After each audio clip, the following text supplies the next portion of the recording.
Anoche, a raíz de la discusión en el Congreso de la reasignación de los fondos que Macri le había dado de más a la ciudad de Buenos Aires, eh, se volvió a discutir de cosas que son generales y crónicas en nuestro país. Se volvió a hablar de la desproporción, de la desigualdad. La ciudad de Buenos Aires tiene un presupuesto anual que supera el de tres o cuatro provincias juntas, por ejemplo. Se volvió a hablar de federalismo en abstracto, se volvió a hablar de los mitos que un sector de nuestra sociedad tiene respecto del interior. Se volvió a hablar de la ciudad pujante y laboriosa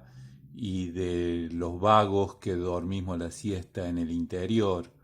Se volvió a hablar de las provincias que dependen fundamentalmente del empleo público. Y todo eso justo cuando se conmemora el aniversario del fusilamiento de Dorrego, que era el presidente del Partido Federal y que lo matan justamente por eso, lo matan los unitarios. Ahora quiero llamar la atención que quien lo manda a matar, Lavalle y Dorrego, los dos eran de Buenos Aires. O sea que también la lucha de unitarios y federales se seguía dando en Buenos Aires. El interior era un convidado de piedra. Seguimos siendo un convidado de piedra. De hecho, se terminó conformando un país macrocefálico, con una enorme cabeza donde vive el 40% de la población y el resto del país vive reclamando que se lo tenga en cuenta y entregando las materias primas para que esa macrocefalia se siga desarrollando, porque eso somos, territorios desiertos con poco desarrollo y explotación de materias primas. El tema que estamos en un momento especial, en una encrucijada histórica donde podríamos empezar a rediscutir el modelo de país, donde tendríamos que darnos cuenta de que no nos es indiferente a la vida de todos los días, en qué modelo de país vivimos, cuál es la política que rige, al servicio de quienes se toman las decisiones políticas y de qué manera incidimos y participamos en eso. Nosotros, si estudiamos un poquito de historia, nos daremos cuenta que en realidad cuando se generó este modelo de país, allá en 1800, después de la independencia, y empiezan las guerras internas, empiezan la lucha de los caudillos, las industrias, el desarrollo de las industrias era de las provincias y lo que proponía y lo que pretendía Buenos Aires, y es lo que terminó después imponiendo, es que la Argentina solo se desarrollara vendiendo materias primas, que es lo que vendía la oligarquía pampeana. La carne, el trigo, los cueros, este,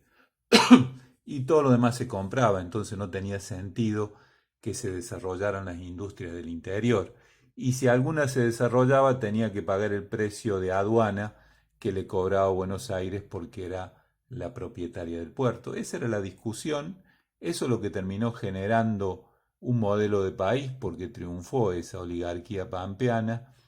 y esto terminó en que la mayoría de la gente, cuando quiere tener una posibilidad de futuro, tienen que terminar yendo o a Buenos Aires o a las dos o tres grandes capitales que se conformaron a la sombra de Buenos Aires: Córdoba, Santa Fe, quizás Mendoza. Bueno, nosotros venimos proponiendo desde el movimiento Arraigo. Cuando digo nosotros, digo el Manifiesto Argentino y quienes acompañamos y trabajamos esa propuesta, es, como digo, venimos proponiendo desde ese movimiento Arraigo la rediscusión de las bases sobre las que está construido este país. Y esa rediscusión significa que los ciudadanos de a pie nos sintamos partícipes de esa discusión, que nos informemos, que discutamos, que conversemos, que participemos, que generemos instancias de rediscutir ese modelo, porque si no, este, vamos a seguir preso de un modelo que solo propone desarrollo en las grandes urbes y el interior se tiene que someter a las leyes de espacios que solo entregan materia prima. Y esto se está viendo hoy en la lucha del pueblo de Chubut, que ya había decidido e incluso había instalado en su propia constitución una ley que prohibía la megaminería, que prohibía la explotación que genera contaminación y que no genera desarrollo, que solo extrae las riquezas para que los grandes capitales o extranjeros o desde Buenos Aires se lleven esa riqueza dejando solo desolación y contaminación. La habían instalado, está en la ley y resulta que ahora el gobernador, con el apoyo del gobierno nacional, está queriendo voltear la ley y en contra de la opinión de la mayoría de los ciudadanos. Nosotros acá estamos sufriendo cada vez más el darnos cuenta qué significa el fracking y ahora se está desarrollando un proyecto para extraer arenas de silicio para el fracking aquí en Allen, lo cual va a implicar una enorme contaminación con silicio que muchos investigadores dicen que va a ser terriblemente nocivo para la salud, para la producción, para la calidad de vida de todos los que habitamos este suelo, porque va a ser inevitable con los vientos que esas arenas se dispersen y afecten a todas las ciudades cercanas y, y se ha comprobado que por el tamaño de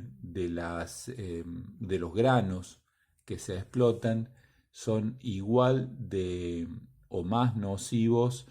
que las cenizas del volcán. Y sin embargo la población no, en general no se entera y quienes intentamos llevar adelante cierta conciencia seguimos hablando en el desierto. Creo que es necesario recuperar una conciencia ciudadana que nos permita sentir que podemos decidir de qué manera queremos vivir, con qué calidad de vida y de qué manera se explotarán las riquezas para no afectar a la salud de todos. En esa misma dirección, les recuerdo que el sábado tenemos el conversatorio quincenal y que les estará llegando por esta vía el link a los que quieran participar. Un abrazo.